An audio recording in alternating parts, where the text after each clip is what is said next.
عالسلامة البنات، إن شاء الله دايما نلقاكم لاباس وبصحة وعافية. اليوم جبت لكم الثريدة على طريقتي كيما طلبتوها مني، رايحين نشوفوها بالتفصيل وكامل الأسرار تاعها باش تنجحوا فيها. اعملوا جيم اشتراك في القناة حتى يصلكم كل جديد، ودركا رايحين نبدو مع بعضنا. نبدو أول حاجة بالمكونات اللي هي معروفة في كامل العجائن. يعني عندي هنا حبة تاع بصل قطعتها كيما هكا قطع صغيرة، عندي هنا حمص مشمخ من قبل، عندي هذا أطراف دجاج كركاس يعني، وعندي أفخاذ الدجاج كيف تحبوا ديروها باللحم.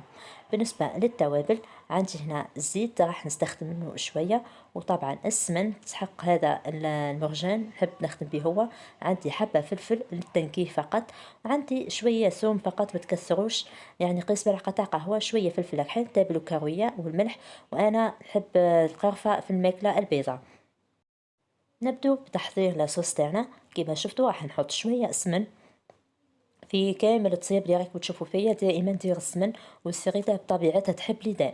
حطيت السمن وحطيت الزيت خليته بيسخنوا شويه.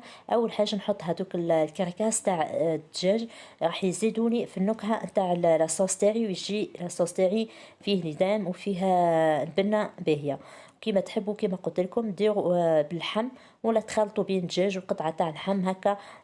تعرفوا العجائن تحب الاصل نتاعها تطيب باللحم خروف، يعني اذا عندكم ديروه هي احسن. بعد ما نخلي هذيك الاطراف هادو تاع الدجاج نخليهم هكا تقنيه واحده، نخليهم هما الوالا يتقلوا مليح، لخاطر هما يعني كيما نقولوا نحنا عظام، يعني حتى اذا نشف اللحم تاعهم هذا ما راح نديرو بيه، مانيش راح نزينو بيه من الصحن. فماذا بيه نحطوهم هما الوالا باه يطلقوا البنه نتاعهم. من بعد رايحة نكمل نحط الأفخاذ الدجاج نتاعي، وماذا بيكم متخلوهمش يتقلوا خلاص حتى تنشف اللحمة نتاعهم، وبعد كي تحطوهم في الصحن تجي لحمة صغيرة خلاص. هكا قيس ما يتقلبوا تقليبة واحدة فقط.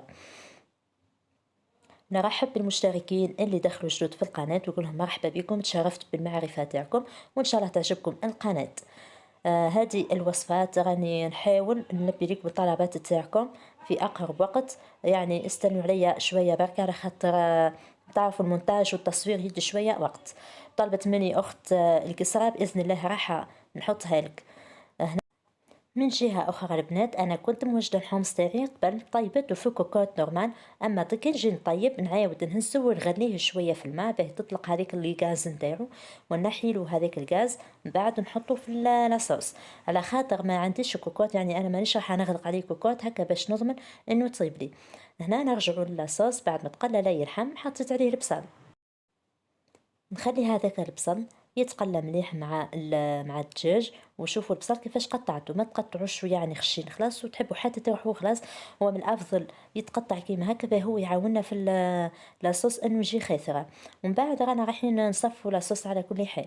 قلت لكم ما الحمص راني نحط عليه مسخون في البدايه، خاطر اجبدته من الكونجيلاتور، نحط عليه طول المسخون باش يتسرع لي عمليه الطيب نتاعو. ما طيبوش وياس هكا واحد 20 دقيقه فقط، قيس ما يبدا يخرج هذيك لي غاز نتاعو فقط، خاطر الحمص مهما تحطوه في الكونجيلاتور بعد كي تعاودوا طيبوه راح يعاود يخرج هذيك الغاز. اللهم اذا درتوا ليه طريقه التصبير شوفوها، راني تكون نحطها لكم في صندوق الوصف، درتها في رمضان اللي فات، يعني طريقه سهله والحمص يخرج بنين على الاخر. هنا حطيت عود نص عود تاع قرفة، وحطيت هذيك السنة تاع ثوم. تقدروا تستغنوا على القرفة، تقدروا تستغنوا على الثوم، بصح يعطيهم واحد المذاق ما شاء الله. القرفة تخرج ياسر مع الماكلة البيضاء، نحكي على العجائن ماشي نحكي على لي صوص الاخرين. حطيت تابل وكاروية، وحطيت ملح، وحطيت الثوم. كاين ناس ياسر ما فهموش شو هو التابل وكاروية اللي راني نخدم بيه. التابل وكاروية هذا تابل كزبر وكاروية. درك نحاول كيما نبدو في تحضيرات رمضان نجيب لكم الفاح تاعنا كيفاش نخدموه هكا باش تستفهمني. نخلي هذيك التوابل كامل تتقلى مليح، ونغطيها. دائما غطوا البرمة تاعكم. هنا نشوفوا الحمص كيفاش خرج اكل لي غاز نتاعو، ولا اكل اللقطة البيضة هذيك نحوها خلاص. وبعد نصفوا هذيك الحمص نتاعنا نصفوه نورمال بلا ما نغسلوا، صفوه باقي من الماء تاعو وحطوه في المرقة هذيك، خليه يزيد يطيب شوية. نرجعوا درك للصوص. هنا بعد ما تقلى مليح مع التوابل والبصل رايحة نبدا نمرق عليه درك. كاينه ناس تحب ديرها حمرا، يعني هي ناس أذواق، لكن الثريدة راهي تجي بيضاء، يعني الأساس تاعها يجي أبيض، ويبقى كل واحد وذوق تاعو. أنا في الدار العجائن كلها نحبها بيضاء، نحب حتى حاجة حمرا، اللهم الشخشوخة الصفر فقط راهي تصيب حمرا، هذيك فقط اللي ناكلها، أما بقية العجائن كامل نطيبها بيضاء. وكما تقدروا ديروا حبة تاع جريوات ولا الخضرة في الثريدة، هي في الأصل ما تجيش، ولكن اللي يحب يدير يدير. أنا فضلت أني نخليها كيما هكاك، ما حبيتش نبدل لها القول تاعها بالجريوات. خليتها صبيت عليها شوية تاع الماء، خليه يزيد يتقلى مليح، يعني خذوا لها راحتها في التقلية، خاطر تحب ياسر لدام الثريدة، وكل ما تقليها راح اللاصوص تاعك يجي بنين ويطلق لدام نتاعو. كيما شفتوني حطيت ربع كاس ماء في البداية، خليته يتقلى، دوكا راح نعاود نمرق عليها مرة واحدة.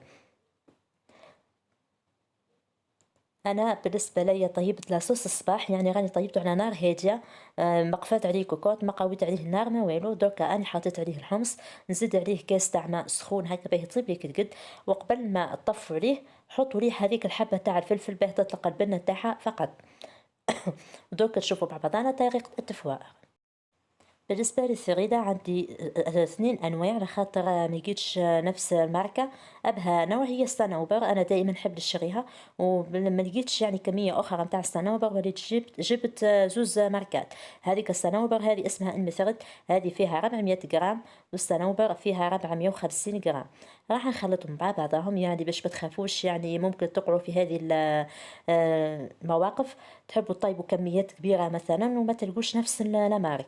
انا كنت خايفه منها الصراحه هذه السفره، خفت نلقاها خشينه وما تفوغليش بالخف.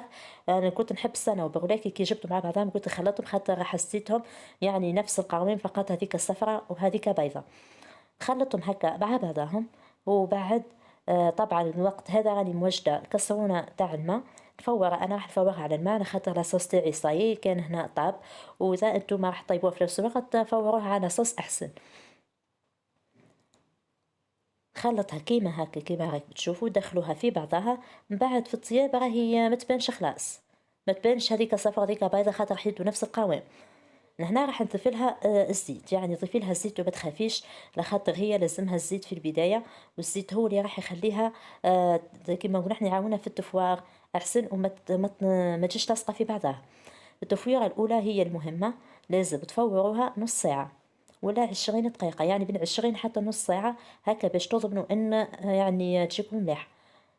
والزيت ديروا يعينكم ميزانكم على حسب الكمية وعلى حسب النوعية،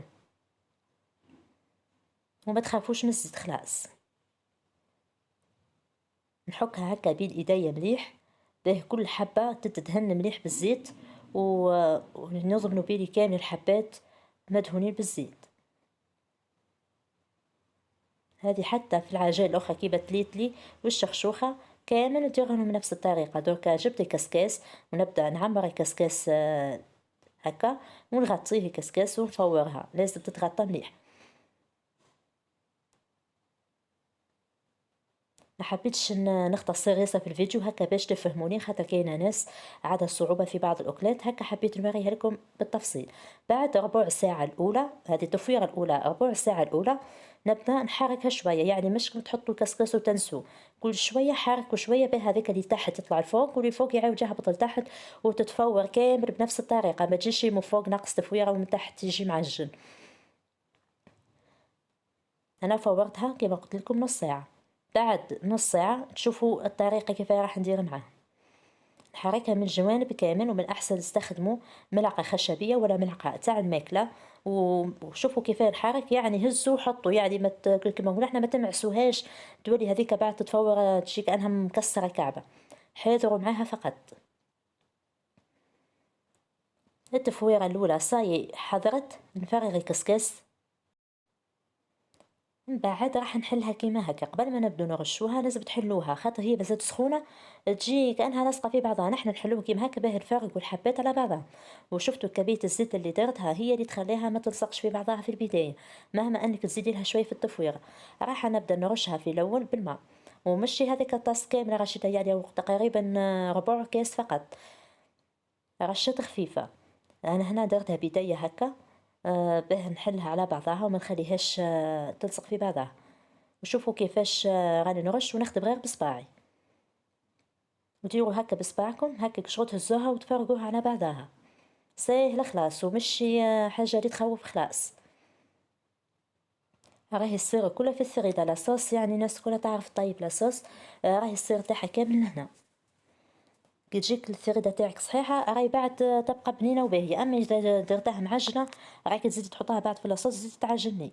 بعد ما نرشها البنات بكمية الماء هذه خلوها تنشف، ماشي تروح تفوروها، خلوها تنشف الساعة كيما هكا. لهنا خليتها تنشف واحد هكا 5 ولا 6 دقائق تحسها شربت هذاك الماء. نعاود نحلوها هكا بيدينا شوية ونعاود نفورها. دائما الماء يكون سخون.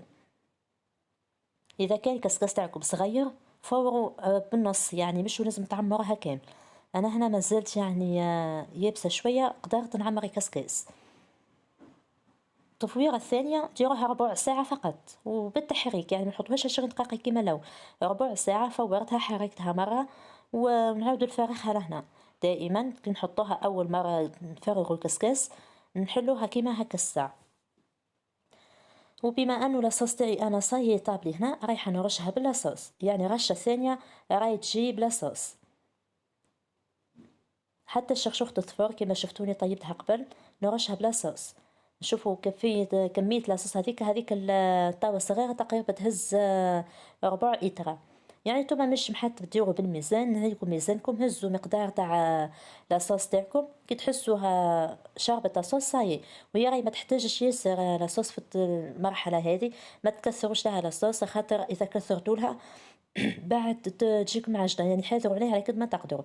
انا هاني ندير بالعقل ونحرك نشوفها شربت هذيك الكمية تاع الصوص اللي درتها نعاود لها. بعد كي شربت الكمية الأولى تاع الصوص درت لها شوية ملح، لازم تعملوا الملح لخاطر هي عجينة باش ما تجيش مسوسة.